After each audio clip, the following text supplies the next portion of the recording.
Comme je vous l'ai dit tout à l'heure, je suis pasteur Rabo Christophe de l'église de Pentecôte, un cœur pour Dieu, à Passé.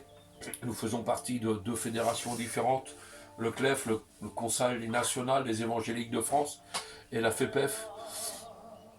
Et nous attendons des consignes particulières ce lundi qui va venir pour des arrêtés préfectoraux pour les pasteurs de France qui appartiennent à cette fédération pour pouvoir aller visiter les malades en fin de vie. C'est un drame qui se joue devant nous.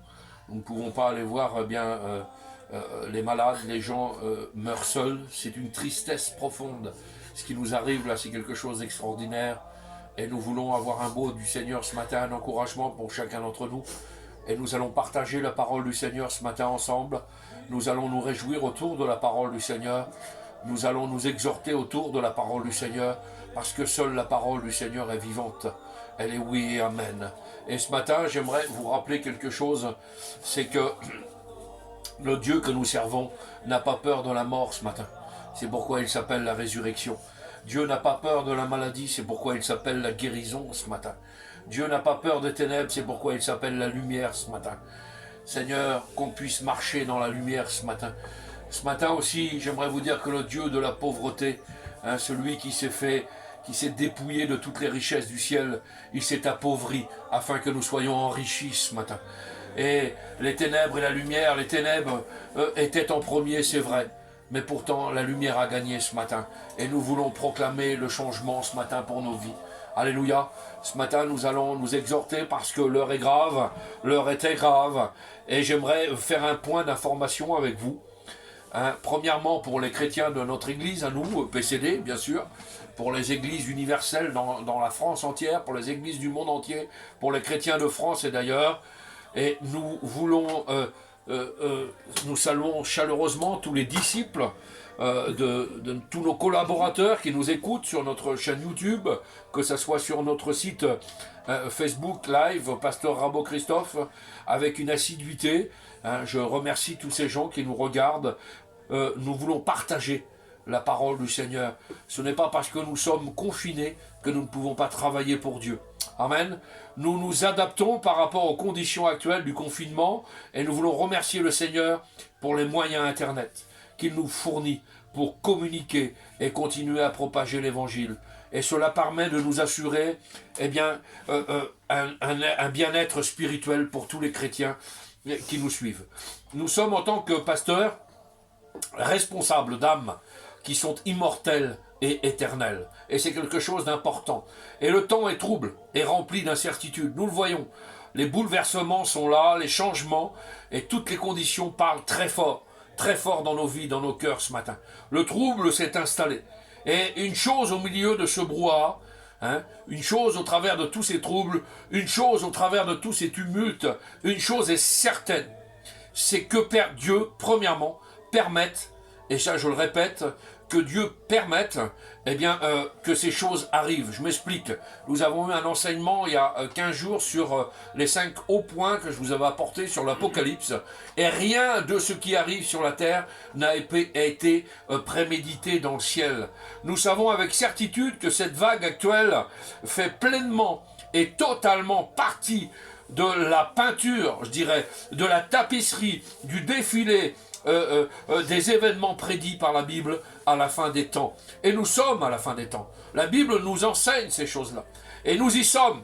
Vous trouverez ça dans Matthieu 24, dans Marc 13, dans Luc 21.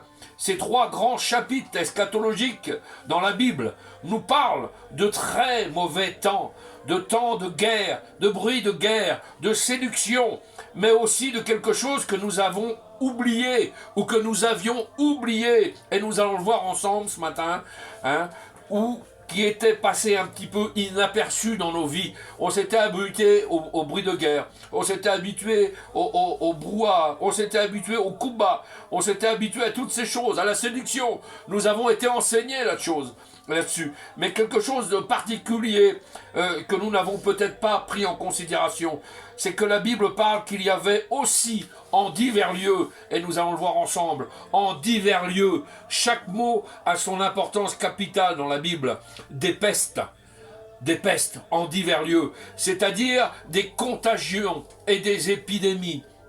Cela fait partie donc de la fin des temps. Et nous y sommes, au travers de cela, et au travers de toutes ces choses, nous sommes consolés ce matin. Et j'aimerais vous dire que tous les chrétiens de la terre sont consolés ce matin. Pourquoi? Parce que la Bible nous dit, ne soyez pas effrayés ce matin, ne soyez pas troublés ce matin. Pourquoi? Parce qu'il faut que ces choses arrivent premièrement. C'est Luc 21 qui nous dit cela. Il faut que ces choses arrivent premièrement. D'une autre manière, un peu différente, nous trouvons la même chose dans Marc 13, qui nous dit « Ne soyez pas effrayés, car il faut que ces choses arrivent, et ce ne sera pas encore la fin. Ce ne sera pas encore la fin. » Et nous avons Matthieu 24, verset 6, qui nous dit « Gardez-vous d'être troublés. » Donc, nous pourrions être troublés. Nous avons le droit d'être troublés. Mais le Seigneur Jésus dit ce matin, dit « Gardez-vous d'être troublés. » Parce qu'il faut que ces choses arrivent. Jésus lui-même, dans Jean 14, va dire que votre cœur ne se trouble pas. Croyez en Dieu et croyez en moi. Le grand prophète Ésaïe, ce prophète par rapport à toutes ces mauvaises nouvelles, lui va déclarer d'une autre manière dans la parole du Seigneur. Il va nous consoler en disant son témoignage, et nous allons faire la lecture ensemble dans le livre d'Ésaïe, chapitre 8, à partir du verset 11. Regardez bien ce que nous dit le prophète Ésaïe. « Ainsi m'a parlé l'Éternel, quand sa main me saisit et qu'il m'avertit de ne pas marcher dans la voie de ce peuple. N'appelez pas conjuration tout ce que le peuple appelle conjuration. Ne craignez pas ce qu'il craint et ne soyez pas effrayés. C'est l'Éternel des armées que vous devez sanctifier. C'est lui que vous devez craindre et redouter ce matin. Redoutons bien le Seigneur ce matin. Redoutons le Seigneur ce matin. Et là, évidemment, nous avons des avertissements qui nous enseignent de garder notre paix dans ces temps troublés. Vous savez, j'aimerais vous prendre un exemple très simple. La solidité d'un navire, elle est visible quand elle est invisible. Je m'explique. Elle n'est pas visible dans les eaux calmes, la solidité d'un navire. Non, la solidité d'un navire se voit dans la tempête, quand le vent souffle, quand les flots de la mer se déchaînent, lorsqu'il est battu violemment par des immenses vagues qui viennent au milieu de la furie de la tempête. Et nous y sommes. Là, dans ces instants-là, et seulement dans ces instants-là, nous voyons la solidité du navire. Et nous avons l'importance d'un parallèle avec une vie spirituelle solide, ferme, inébranlable. Eh bien, ça se voit dans les temps comme ceux d'aujourd'hui. Beaucoup de réunions aujourd'hui, pas de problème.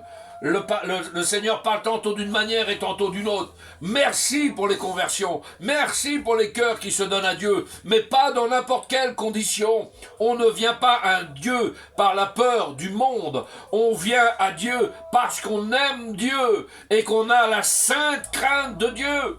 Est-ce que vous comprenez ce matin? C'est important. Et cela, eh bien, aujourd'hui, va se voir. Cela nous permet de prendre le véritable pouls, le véritable niveau d'un chrétien authentique. Et nous voulons être des chrétiens authentiques, véritables ce matin, ancrés dans la parole. Le Seigneur n'a-t-il pas déclaré à la fin? Regardez bien ce que le Seigneur déclare de sa bouche. Tout serait ébranlé, secoué, agité. Cela veut dire en commotion et même en choc. Dans l'Épître aux Hébreux, chapitre 12, nous lisons, et ce que le Seigneur qui dit que une fois encore, dit le Seigneur, j'ébranlerai non seulement la terre, mais aussi le ciel. Chaque mot a son importance dans la parole du Seigneur. Ces mots, une fois encore, indiquent le changement des choses ébranlées comme étant faites pour un temps. Il y aura d'autres temps. Pourquoi? Eh bien, la Bible dit dans Hébreux 12, chapitre 27, afin que les choses inébranlables subsistent. Afin que les choses inébranlables subsistent. Et le chrétien véritable, ce matin, dans les derniers jours, doit démontrer qu'il est inébranlable. J'aimerais vous dire que uniquement les choses inébranlables, c'est-à-dire robustes, solides, fixes, inflexibles, enracinées avec profondeur, eh bien ces choses-là, et uniquement celles-là, vont demeurer et subsister et resteront en place malgré la tempête de la fin des temps. Alléluia! On confond beaucoup de choses aujourd'hui. Beaucoup de prédications sont apportées sur la fin des temps, sur l'enlèvement de l'Église, sur le millénium, sur la fin du monde. Laissez-moi vous dire qu'il y a une chronologie biblique dans ces événements. La chose première de tout, c'est l'enlèvement de l'Église. Après viendra l'Antichrist, les 7 ans de tribulation. Après, vous passerez par le millénium. Et après, ça sera la fin du monde tel que nous le connaissons. C'est-à-dire la fin complète de ce monde. Ah oui, donc aujourd'hui, il faut constater qu'un mélange est fait. Il faut relativiser toute chose. Ce qui permet aujourd'hui que l'Antichrist ne vienne pas sur la terre, c'est que nous, les chrétiens, véritables, ancrés dans la parole, à travers la planète, à travers le monde, ne sommes pas encore enlevés. Nous sommes bien sûr dans les signes de la fin des temps. Aucun problème là-dessus. Mais la parole de Dieu nous a dit dans Hébreux que dans les derniers temps, Jésus, le Seigneur, ébranlerait ce monde, secourait ce monde, afin que eh bien, les choses véritables, ancrées, puissent subsister. Il y a besoin, Seigneur, de pouvoir vérifier qui est l'Église véritable ce matin. Je veux vous assurer, en tant que pasteur, que nous allons continuer notre travail pastoral tant que le Seigneur ne sera pas revenu. Le travail pastoral va donc continuer. Actuellement, vous allez continuer, chrétiens et chrétiennes, aussi à voir en ligne, comme si vous étiez à l'église. Pareil, aucune différence, avec la même foi, la même conviction. Toutes les prédications et les prières en ligne. Nous restons en contact, non seulement par Internet, mais par l'amour et le cœur que nous avons, et le Saint-Esprit nous unit dans la même prière, dans la même vision et dans la même direction. Vous savez que rien ne peut arrêter le Saint-Esprit. Et par rapport à ça, nous pouvons faire des tonnes de choses pour être en communion ensemble. Nous ne savons pas combien cette crise va durer, c'est vrai. Elle peut, et il est possible qu'elle se prolonge. Et un pasteur qui est soucieux de vos âmes, et je vous encourage très fortement à avoir un temps personnel de prière avec le Seigneur. Vous savez, aujourd'hui, il y a un bénéfice dans tout ça. Aujourd'hui, profitons-en pour être chez nous, pour nous mettre en règle avec le Seigneur, pour prier le Seigneur, pour louer le Seigneur, pour adorer Dieu, pour pouvoir passer du temps dans la lecture, pour avoir une compréhension peut-être que vous n'avez jamais encore eue. Parce qu'aujourd'hui, on voit beaucoup de choses qui se passent. Le texte littéral, c'est « sois prêt ». Soyons prêts à la rencontre du Seigneur ce matin. Trop de gens louent le Seigneur dans le péché, on prie dans le péché, on prêche dans le péché, on chante dans le péché. Eh bien, si tu es dans cette situation-là, il est encore temps ce matin de pouvoir mettre ta vie en règle pour être prêt à la rencontre de ton Dieu. Es-tu prêt ce matin? Et nous allons voir un exemple ensemble. C'est que de façon régulière, j'aimerais vous donner quelques directives. Nous continuerons nos réunions de prière le jeudi. Nous continuerons nos cultes le dimanche sur Internet. Nous continuerons à propager l'évangile, à distribuer autour de nous, parce que nous pouvons le faire. Par la parole, nous ne sommes pas limités Jésus a-t-il dit, je vous ferai en mon nom des choses plus grandes que je l'ai faites? Eh bien, tous ces événements-là étaient prémédités. Nous sommes capables aujourd'hui, à travers la communication, à travers l'Internet, de pouvoir toucher des cœurs qui sont derrière des écrans, de toucher des vies qui sont derrière les écrans. Parce que nous n'avions même pas penché. Vous savez, l'église bâtiment est une belle chose, pas de problème. Il est bon de se retrouver dans une église. Nous avons des églises en France. Nous faisons partie d'une fédération d'églises en France. Merci Seigneur. Mais peut-être qu'aujourd'hui, il est temps de nous remettre en question sur plein de choses et pouvoir toucher des gens que nous ne pouvons pas toucher habituellement, de façon régulière. Donc j'aimerais vous donner quelques directives. Suivons ensemble un exemple formidable dans la parole du Seigneur. Et cet exemple formidable, c'est un homme de Dieu extraordinaire. C'est Daniel.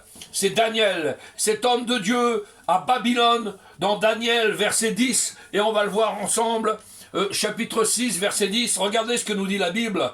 Lorsque la crise soudaine est tombée sur la propre vie de Daniel, eh bien la Bible enseigne, lorsque Daniel a su que le décret avait été écrit, et nous sommes sous un décret écrit par les autorités, lorsque David a su que le décret a été écrit, un décret contre la liberté, c'est ce que beaucoup de gens pensent aujourd'hui, un décret contre la liberté pour notre bien, un décret contre son service pour Dieu, eh bien, il est dit que Daniel se retira dans sa maison. Vous lirez le texte, il se retire dans sa maison. Et là, qu'est-ce qu'il fait dans sa maison? Eh bien, 3 fois par jour, il se met à genoux, position de prière et d'adoration. Et la Bible dit, dans Daniel 6, verset 10, il priait. Regardez ce que nous dit la Bible. Lorsque Daniel sut que le décret était écrit, il se retira dans sa maison, où les fenêtres de la chambre supérieure étaient ouvertes dans la direction de Jérusalem. Et 3 fois le jour, il se mettait à genoux, il priait et il louait son Dieu comme il le faisait auparavant. Et j'aimerais m'attarder sur le dernier petit texte de ce verset. Comme il le faisait auparavant. Et ça a une importance capitale. Ce n'est pas parce que nous sommes dans une situation particulière que nous devons laisser quelque chose. Non, au contraire, on le faisait auparavant. Nous étions des chrétiens vrais, fidèles, engagés avec Christ. Nous passions du temps dans la prière, dans le jeûne, dans la louange, dans l'adoration. Eh bien, continuons. On le faisait auparavant, continuons à le faire. Le cœur du chrétien ne doit pas être abattu ce matin. Non, il priait, il louait son Dieu exactement comme il le faisait auparavant. Les conditions ont changé, les circonstances ont changé. Tout est défavorable, pas de problème.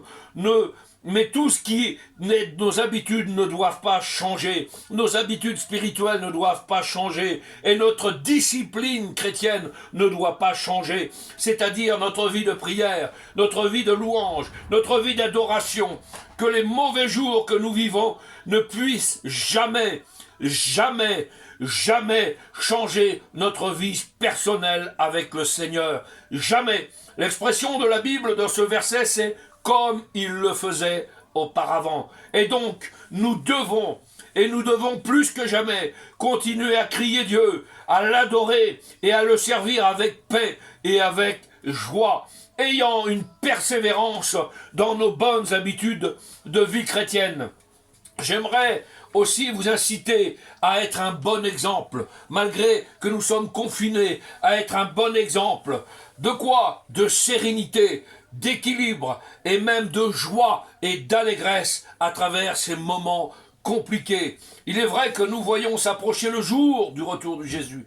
Il n'y a pas de problème. Nous voyons s'approcher le jour. Et ça vient à grands pas. Le Seigneur a dit, quand ces choses arriveront, ces choses qui arrivent, c'est la finale. C'est l'ombre de l'Apocalypse sur notre génération. C'est les choses qui vont venir, qui vont s'approcher inéluctablement. Nous y sommes. Eh bien, la Bible nous dit quoi? Et Jésus nous dit quoi? Relevez la tête ce matin. Relevons nos têtes ce matin. Parce que notre délivrance, notre rédemption est proche ce matin. Ce sont des signes de la fin des temps.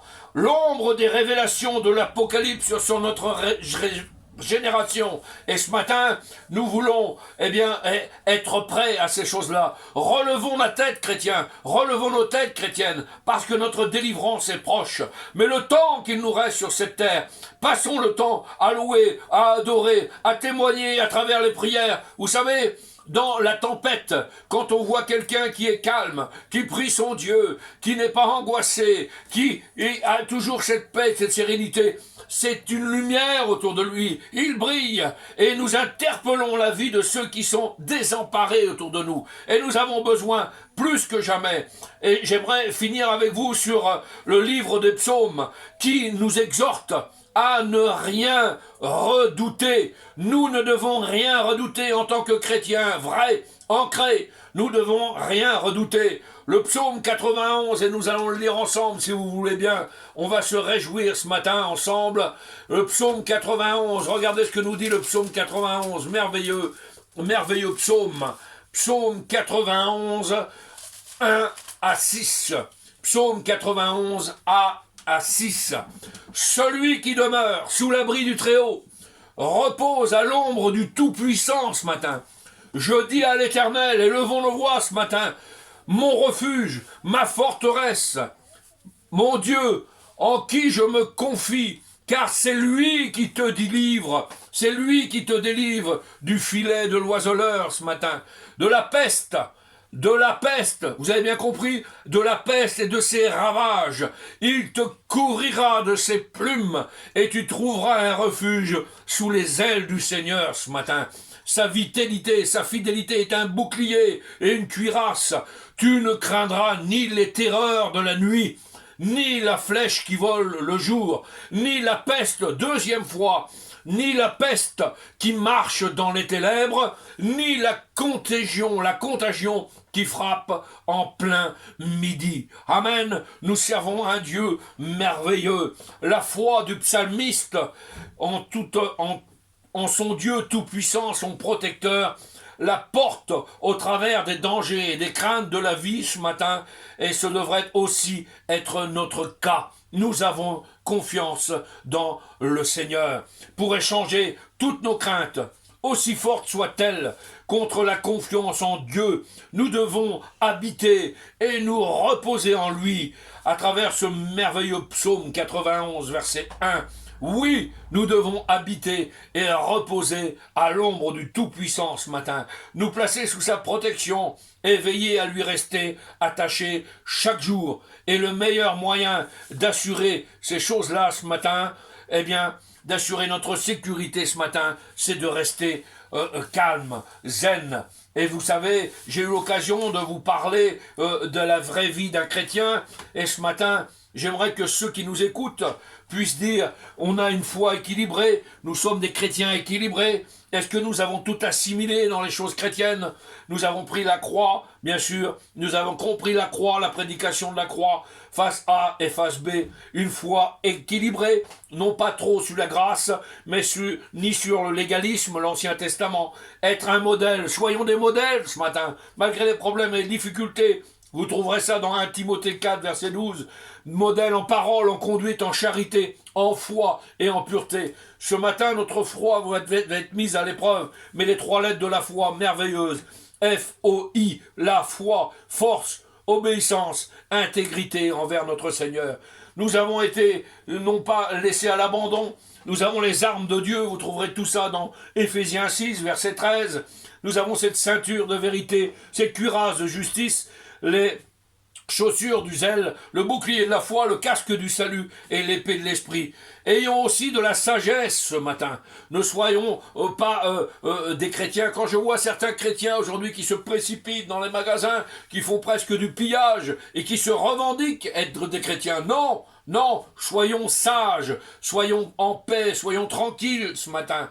La langue, le caractère, Ésaïe 50, le caractère du chrétien. Être des chrétiens de prière. Il faut être des vrais disciples ce matin. Il faut ajouter un turbo à nos prières. Jeûner davantage. Nous pratiquons régulièrement le jeûne à l'église. Jeûnons davantage. Être des soldats de Christ. Et être ce matin vrais et humble. Voici comment que le Seigneur nous veut dans ces derniers temps. Voilà pourquoi ce matin, il faut qu'on reste fidèle à sa parole et que nous soyons des chrétiens vrais. Amen. On va prier le Seigneur sur ces quelques paroles et j'aimerais ce matin vous encourager à être ses modèles. Et